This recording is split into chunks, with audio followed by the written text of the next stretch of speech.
What's up, everybody? I'm here in Fall River, Massachusetts. I had a show last night in Worcester, Mass. And when I woke up this morning, I realized that Worcester was only about an hour away from Fall River, Massachusetts. Now, Fall River, Massachusetts is the home of one of the most infamous murder houses in all of American history, the Lizzie Borden House. Now, you see, in the 1800s, Andrew Borden, a rich, affluent man, was found killed inside this very house. He was struck in the face about 19 times with an axe, and his wife was found upstairs, also killed with an axe. Now, there's the old story. Lizzie Borden took an axe, gave her mother 40 whacks. When she saw what she had done, she gave her father 41. Now, it's not actually true. It was more like 29 blows between the two of them. But it happened right here. So I am the only one here right now. I'm waiting for the next tour to begin, and in just a few minutes, I'm gonna get a chance to go inside this amazing house. Now, from what I understand, the house behind me still stands as it was very much back in the 1800s. And behind me here is the barn that Lizzie said she was allegedly in when the murders took place. Now, Lizzie was found not guilty of these crimes. She was acquitted and became quite a local celebrity. But the fact of the matter is that still to this day, nobody knows who it was that killed the Bordens. Now, a lot of people still suspect that Lizzie did it. She got away with murder. But who really knows? All I know is that in just a few minutes, I'm gonna be able to walk in the doors of one of the most famous murder houses in all of America. I'm really excited. So I'm gonna go inside and see the exact place where both bodies were found. I'm gonna see some of the exact replicas of the axe and the skulls, and I'm gonna share it all with you guys. Now, I brought my paranormal investigating equipment. I'm gonna turn it on while I walk through the house. Maybe we'll find something, maybe we won't. But either way, we are gonna get to spend some time, you and me, inside one of the most infamous murder houses in all of the United States. Ladies and gentlemen, this is the Lizzie Borden Bed and Breakfast.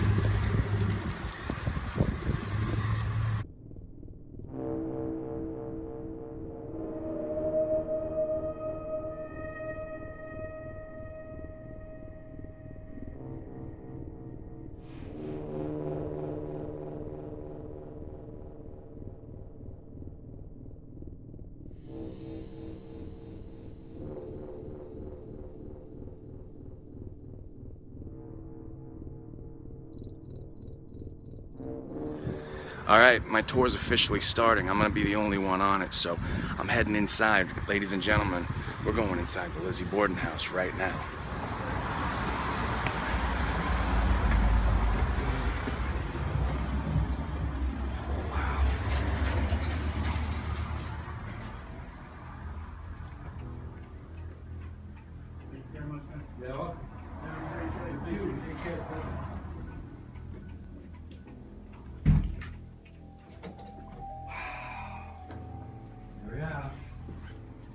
And now you can take videos of the house. Okay.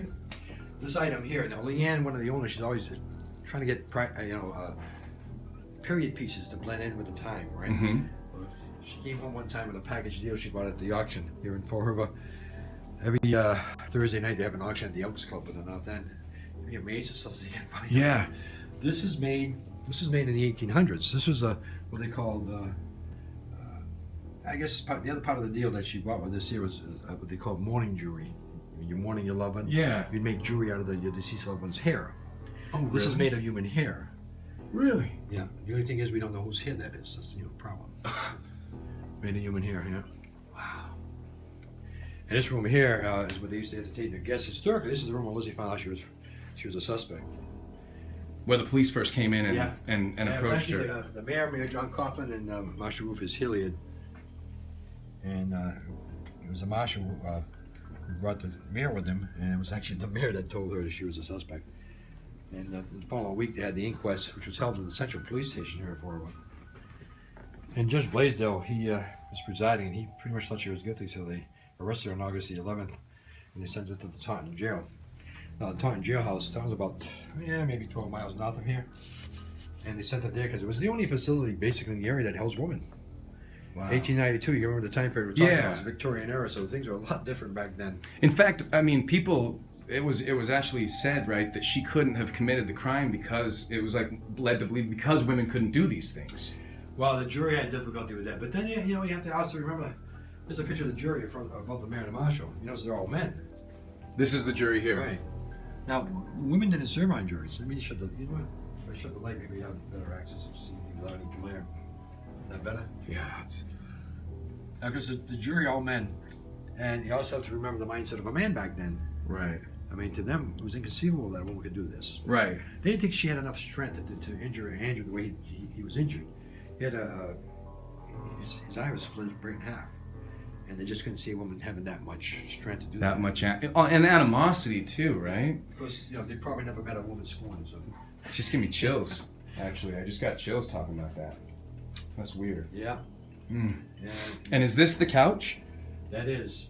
So this is the front parlor. Now, the thing you have to know about this house, when Andrew bought it, it was a two-family home. Right. A two-bedroom flat on the first floor and second floor. He converted it to one-family home. Took the second floor apartment and made all bedrooms out of it, which kind of left a weird configuration of the house.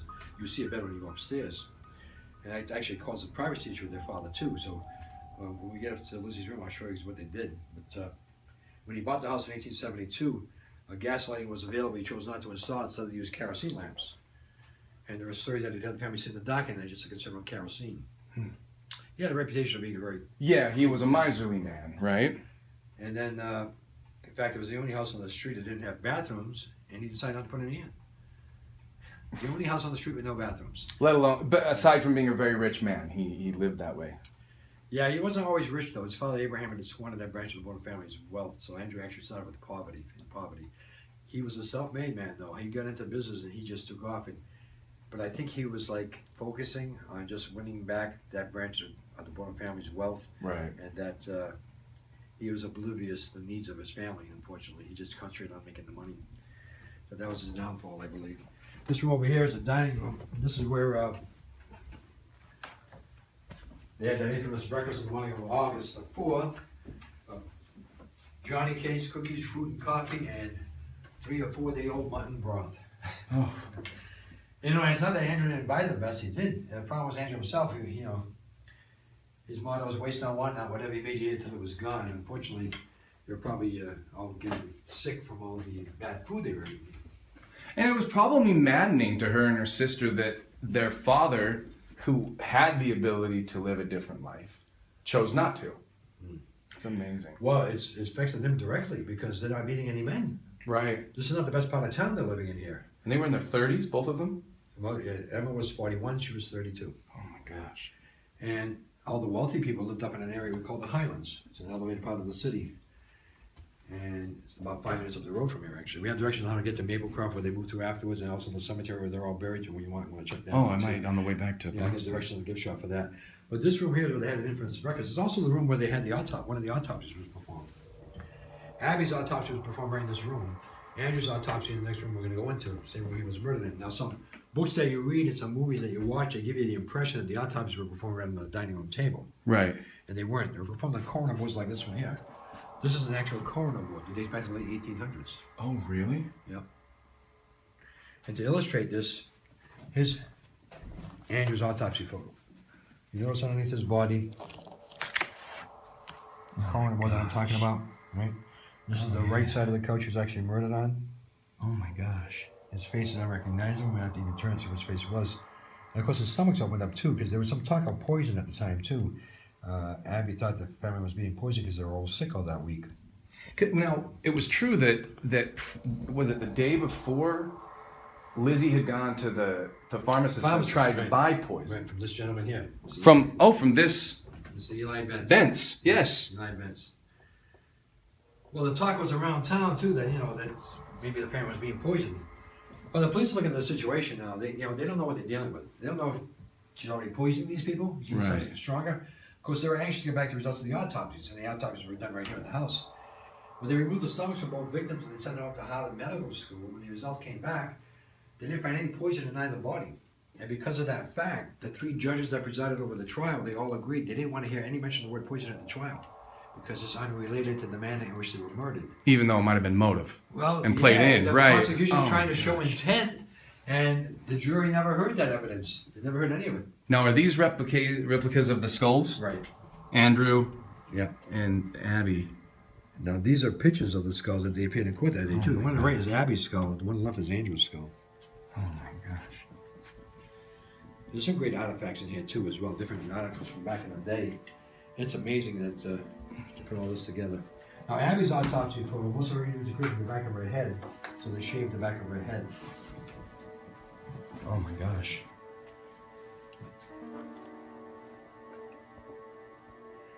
But you know, this is the room too that Lizzie claimed that she was when her stepmother was being killed. This is the room she was in? Well, this among others. Now that morning before they left the house, you know, the night before the murders, they had an unexpected guest spent the night here. Right. His name was John Vinicum Morse. Yes. You're aware of him, the uncle. Yeah. Well, that next morning for breakfast, you had Andrew, Abby, and John Vinicum Morse. Lizzie was up in her room, supposedly not feeling too well that morning, and Emma, the older sister, had gone away to Fairhaven. She's been gone for 2 weeks. She was visiting relatives there, or friends.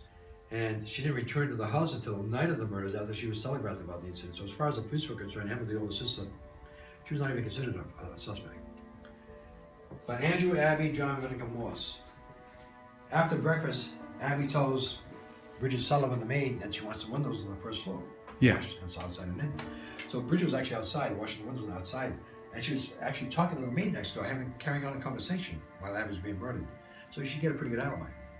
John Morse left the house between 8:30 and 20 at night, supposedly to visit some relatives, run some errands. Andrew left the house around his usual time of 9 o'clock to go about downtown and visit all the shops. But once Andrew leaves the house, that means there's only 2 people left inside the house, Lizzie and her stepmother. Shortly after Andrew left, Abby decides she's going to go upstairs to clean the guest room where Uncle John had slept the night before because she had friends coming over the following week. So she goes upstairs. Now the guest room upstairs is the room with the parlor we were just in. Okay. So logistically, Abby's body is going to hit the floor there, right? Beyond the wall on the second floor. Right. So okay. So her room is right above here. Right.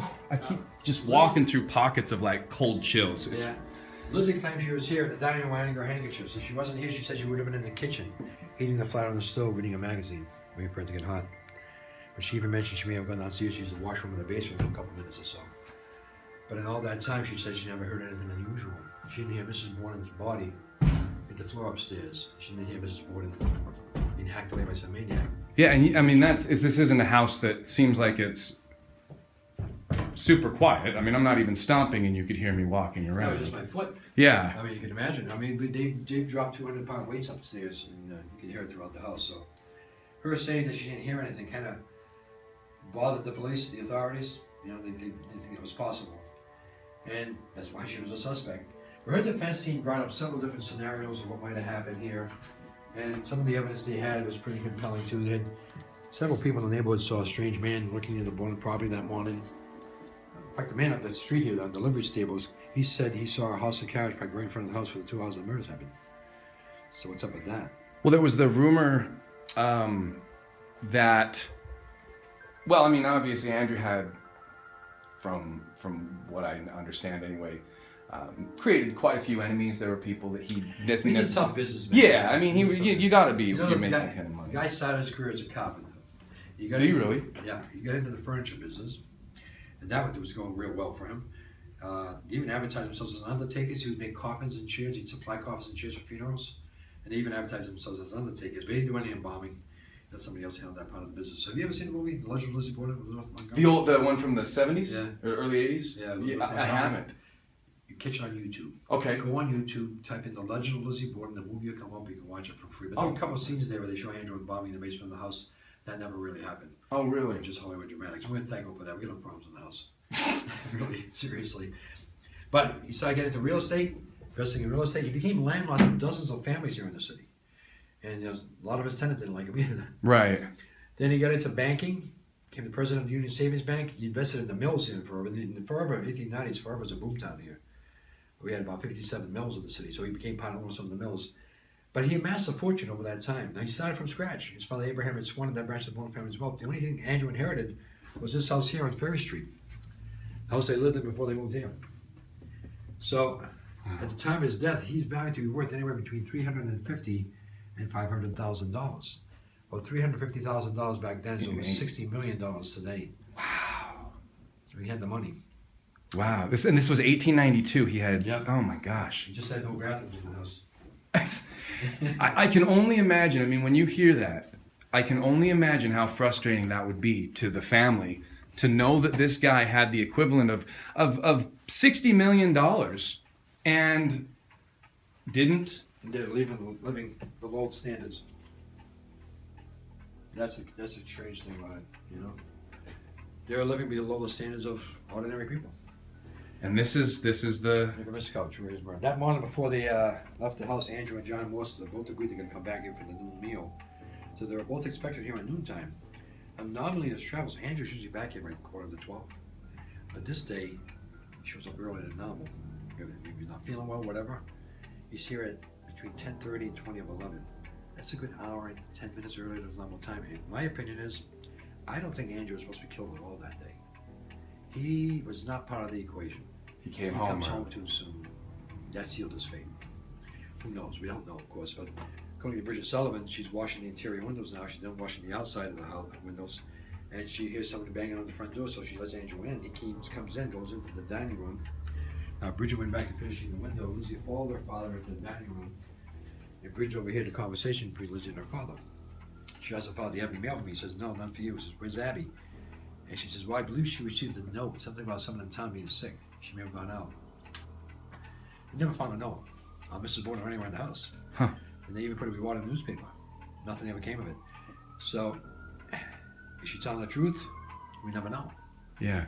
But Andrew got upset and said, "Okay, fine." He came into the sitting room. He went out that door, went upstairs to his bedroom, maybe 2 minutes, came back down. He shut the door behind him, decided he's going to lie down. Lizzie claims she came in trying to make him more comfortable. She said she took off his shoes and left him resting comfortably with the shoes off. And she went outside to the yard. And as you can see in the crime scene photo, that was Shoes on. Now she said she went out to the yard to the pear tree and she took 3 pears and she went to the barn, climbed up into the loft of the barn. On a warm day, she's up there eating her pears and looking for pieces of lead or iron. Apparently, she was going fishing the following Monday. She was looking to make a weight, a sinker. But when someone else asked her the same question, where she was when the father was being murdered, she said she was up there eating her pears, but this time she said she was looking for pieces of tin. She wanted to repair a screen. But she's not being consistent. Right. And as far as they're concerned, she's looking more and more like a guilty person. But what they didn't know, they find out 10 months later at the trial. Dr. Bowen, the family physician, claimed that he had her medicated. On the day of the murders, he put on something called bromo caffeine because she has nausea and a headache, but she's so distraught, he put her on 1/8 of a grain of sulfate of morphine. The following day, she was even more distraught. He doubled the dose of the morphine and continued to give her regular injections of this double dose of morphine, all the while she was being questioned during her testimony at the inquest and all the time she was in the jailhouse. Now, at the trial, they had thrown out her inquest testimony. They couldn't use it against her at the trial because she didn't have a lawyer present at the time. Well, chances are they probably would have thrown it out anyway. Right. She's so medicated. And that just works into her favor, you know? Her lawyers must have been overjoyed when they found that out. But she was consistent with saying she was only up in the barn maybe 20 minutes and she came down. And she's walking to the side door. She claimed that she heard a noise coming from inside the house. Maybe a moan, groan. And when she got to the door, she noticed that the door was open. Someone could have got in the house. Right. So she came in right away, went into the dining room, took off her hat. She walked through this door to check on her father, and she discovered him all covered in blood. Laying on the couch. Right. And Bridget Sullivan, of course, the maid, she had finished up down here and gone up to her room to take a nap as well. So when Lizzie finds her father, she runs to the side stairwell and yelled up to the attic, "Maggie, Maggie, come down quick, father's dead, someone's coming to kill him." Well, Andrew was struck 11 times. Right. One to the side, one of them hit his eye socket and just split it right in half. Another blow almost severed his nose completely off his face, but hopefully for his sake he died with the first blow. Yeah. He was attacked from behind and never knew what hit him. Because it look, I mean, and this is the actual picture of them Crime scene photo. finding him, and I mean you can. This door is actually open. They closed it for to take the picture, I guess, but this door is open. This door was actually closed. There was blood splatter here, blood splatter on that, not this door, but the door inside where the closet is. See this from here? Yeah. There was blood splatter there. Okay. Blood splatter on this door here and on the wall. But Lizzie didn't have anything on her. So that almost. It's almost this. Yeah, you know, there's a way she might have been able to do it, not getting a lot of blood on her either. She might have been. Right there. You think about it. If she's here, right? Yeah. And she goes, Whack. and she wouldn't have got a lot of blood on her. So that's a possibility too. Because especially, I mean, you would assume that if he's laying on the couch that way, and you look at this, wounds all coming off this side of his face, that the blood splatter would be, so the murderer would be standing this way, and the blood would be flinging back on this door. Yeah. So that's an interesting thing. Oh, it's weird to kind of stand in the place where perhaps the murderer actually stood, because you would assume that they had to have stood. Wow, they had to have stood right there. Man. From here, we're gonna head upstairs. Oh, okay. These pictures here, by the way, were taken in 1892 at the time of the murders. Give you some perspective of what the property looked like. That's the side door there that we walked The side past. entrance, the street picture. Wow. Man, that street sure has changed out there, hasn't it? Yeah, for sure. There's a house back in 1892 there. Portrait of Lizzie here. And the front hallway. Now, there's an interesting feature about the front hallway that usually goes unnoticed. And that's this little door here. This little door here is a little closet, so like a broom closet. Oh, yeah. But someone could have hidden here, Oh. and they would have had access to both murder scenes. And this is... Yeah, so they could have just come in the front door. They could have hid someone in here, and they would have had access to both murder scenes. That And morning, even come through here. that morning after Lizzie called Maggie down, she sent her out to get Dr. Bowen, to get Alice Russell, to get some help. Alice Russell arrived. Maggie, the maid, she'd gone over to get all these people. She was here at the time too. Dr. Bowen arrives. The blood still seeping from Andrew's wounds. He covers the body. Then he leaves to go get the authorities and to send a telegram to Emma and Fairhaven. Lizzie asked him to do that as he's leaving. And in the kitchen were the four women. Mrs. Churchill, next door neighbor, Lizzie, Maggie, and Alice Russell, their friend. And Mrs. Churchill had asked Lizzie, "Where's your stepmother?" And Lizzie had said that, well, she'd gone out, but she thought she heard her come back earlier and go directly upstairs, so she could be anywhere in the house, she said. So she looked at Maggie. Maggie said, "I'm not going anywhere in this house by myself."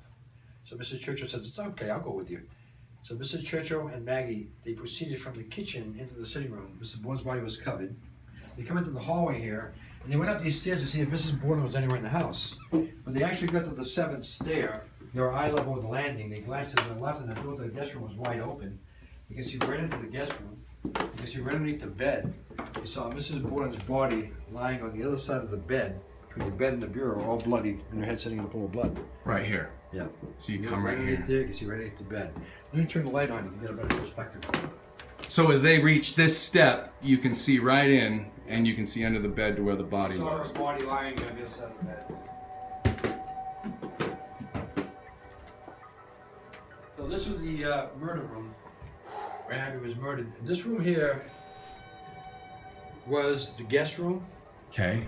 Now, but the second floor apartment, this would have been their front parlor, right? Mm-hmm. That's why I see the fireplace there behind the headboard of the bed. Oh, right. It's amazing that the people that owned this house over the years have maintained the integrity of the interior of the house. This is where John Moore slept the night before. There's Uncle John there. He kind of looks like a cross between, perhaps Will Ferrell and Abraham Lincoln, maybe? Will Ferrell and Abraham Lincoln. It's dead on. That's funny. Now, was he a suspect at all? Yeah. But his alibi was so good they let him go. But the curious thing about it is they never double-checked his alibi. He claimed that he was left the house that morning about 8:30, between 8:30 and 29. He says he walked downtown to the post office. He mailed a couple of letters. Then he walked down Pleasant Street, a good mile on the corner of the way Boston Street. It's a good 35-minute walk. So he says he took the trolley back to 2nd Street so he'd be here on time. Well, when they asked him to verify that, he remembered the trolley car number, he remembered the number on the trolley conductor's cap. Oh, wow. Right? Every little detail. There were 6 Irish Catholic priests on the trolley with him that day. He remembered all their names. Now, who does that kind of thing? But it was actually his niece that got him off the hook. She claimed that he was visiting her supposedly right when Andrew was being murdered. And that's what takes him off the suspect list.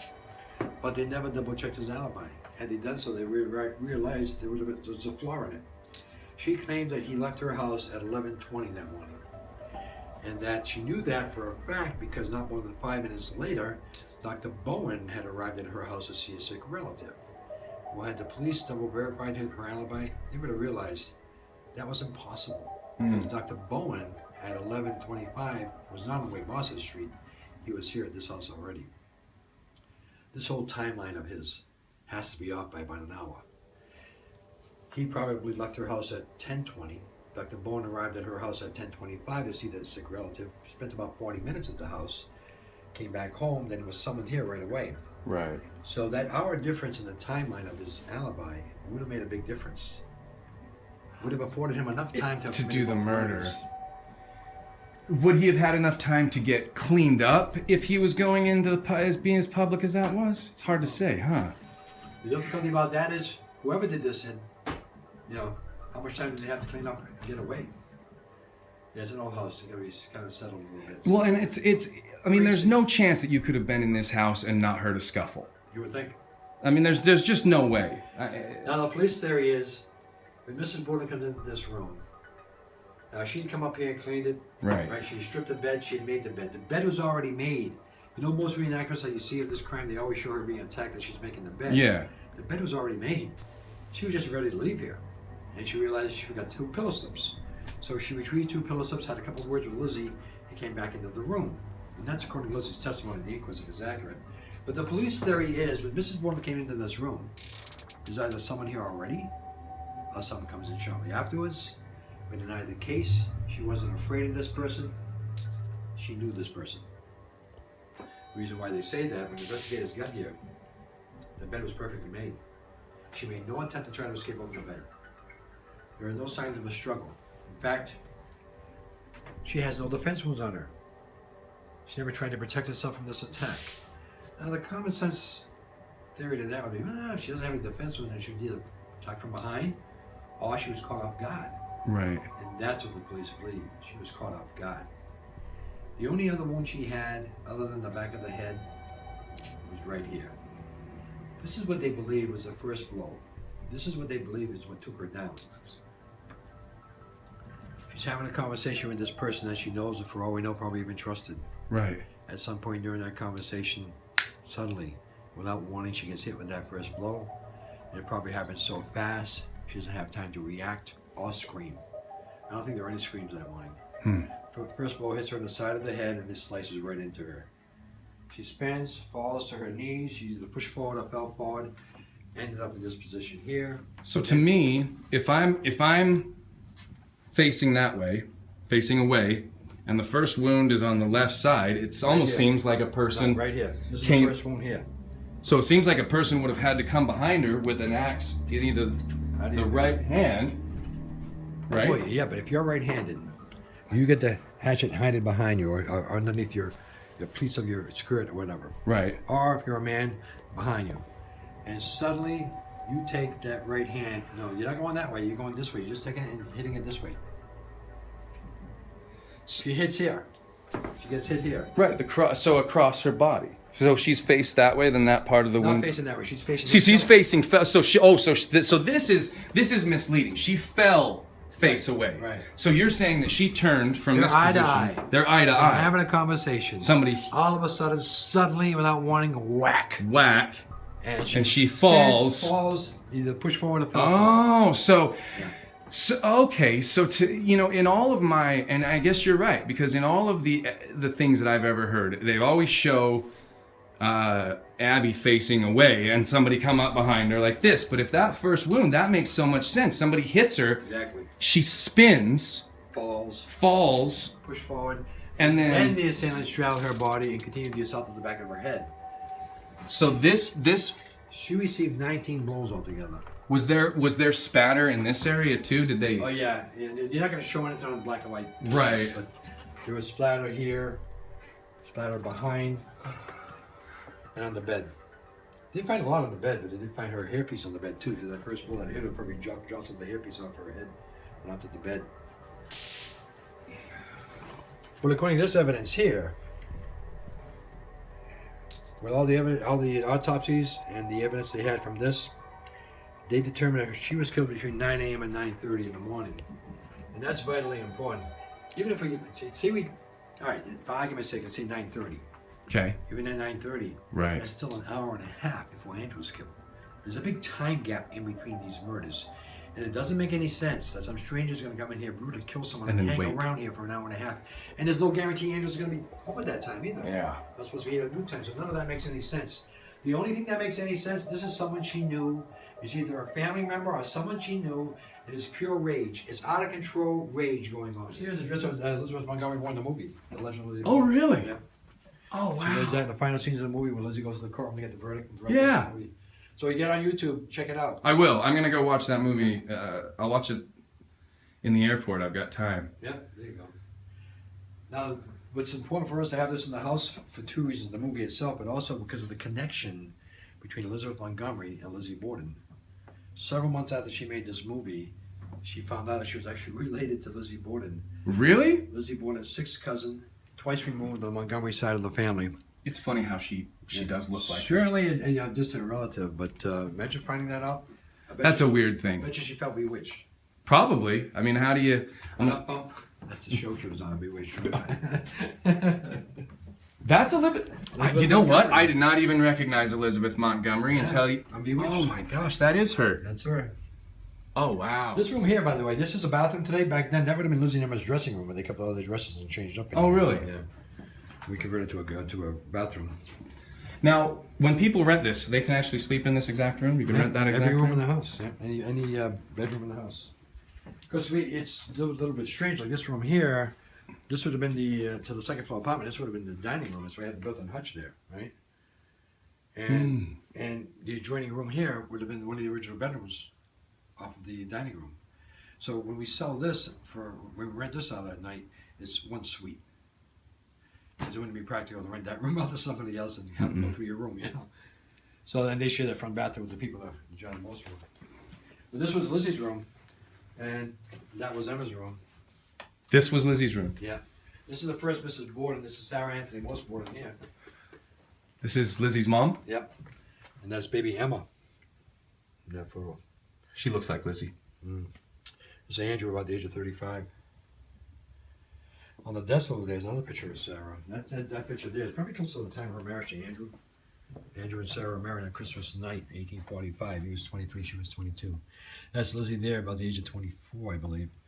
To the right of the window over here, the Reverend of the church she belongs to, Reverend Jeb on the left, Reverend Buck on the right. In the cabinet over here behind this scary looking doll, Lizzie, you see the book with the initials L.A.B. That's actually Lizzie's handwriting. Oh, no way. She initialed every book she ever read. And we're pleased to have some in the house, some of the books that she read. And you can see how one bedroom goes into another. How they saw the privacy issue with their father. This is the door to Andrew and Abby's bedroom. They'd both their side of the door. What was that? Was that a person outside that just said something? Yeah, the acoustics in this house is so good. Okay, I was like... Outside. They would bolt their side of the door, latch this side of the door, the girls, and it was even nailed shut. When the police claimed that when they opened this door the night of the murders, they found 4 nails driven into the door to make sure it never opened. Plus, whoever had this room at the time, Lizzie or Emma, they would take their bed and catty-corner up against the door to block it off.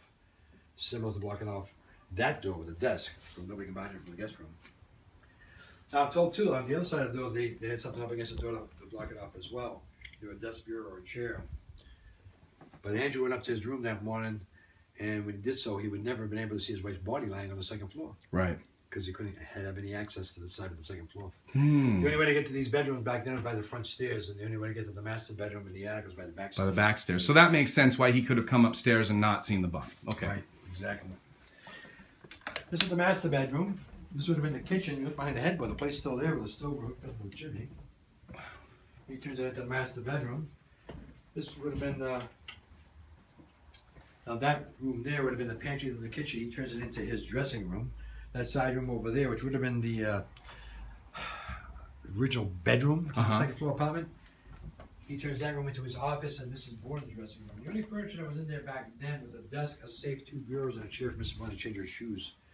So his dressing room, her dressing room, his office, and this is their bedroom here. Okay. This is Abby here at the age of 54. I mean, I'm sorry, 37. This is like her on her wedding day to Mr. Borden. Here's her. Here she is at 54, right here. And her niece named after her, Abby Woodhead Potter. That's the window you saw that picture of. And so the barn, you said, which would is have been about 15 feet closer. To the house, yeah. But closer to the house. But if you were in the barn, and if it's true that that both Abby and Andrew were maybe caught unawares and maybe they weren't screaming or yelling, you might have been able to be in there and not heard anything, yeah? Possibility. Over here above the lamp is a picture of the A.J. Borden building. Andrew had that built 2 years before his death. It still exists there. It's on the corner of Ann and South Main Street, next street over, Yeah. across from Dunkin' Donuts. The very top floor, the outside of it, is preserved to look at the name of Andrew Unler. It's a tribute to him. Oh, wow. Now we head upstairs to the attic. I'll show you where Bridget Sullivan slept. Oh, the attic. Yeah, the attic. Amazing. Have to wash your head on the side ceilings up here. Okay.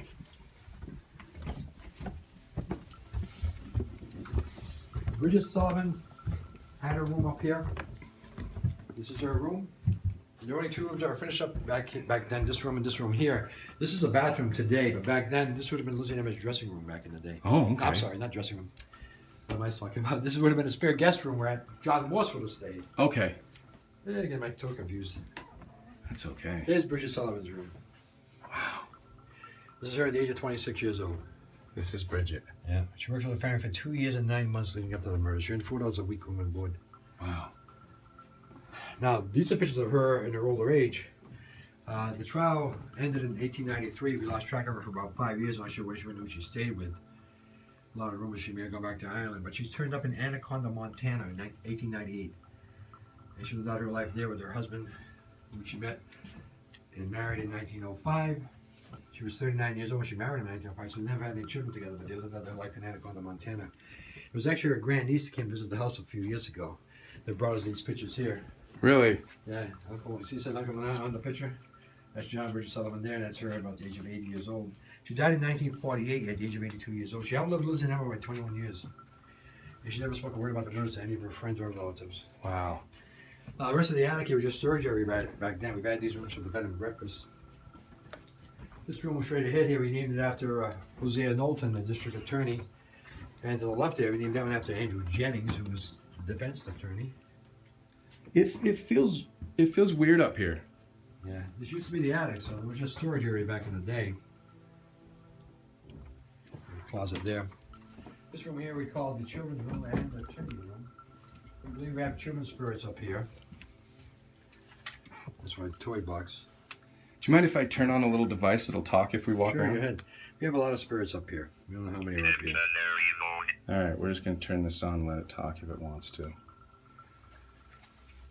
And if somebody wants to, they can come back and rent any of these rooms to stay in. Yeah. Is there, if you were renting a place here, a room, which one would you say is the one that is the one to stay in? You know, the only room that we have not heard any stories from is that Andrew Jennings room. But all the rooms in the house, we've had stories of different things going on. That particular room there, the children's room there,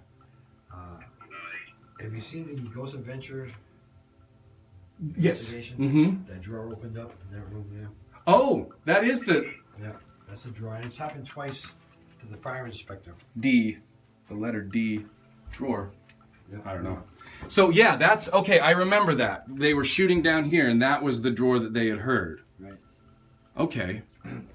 I actually got pushed in this room over here one night. So we're gonna head down to the kitchen. Okay. I got pushed in that room one night. Did you really? I can feel the hand on my back. So this is actually a much bigger house than it really looks. I mean, Everybody says that.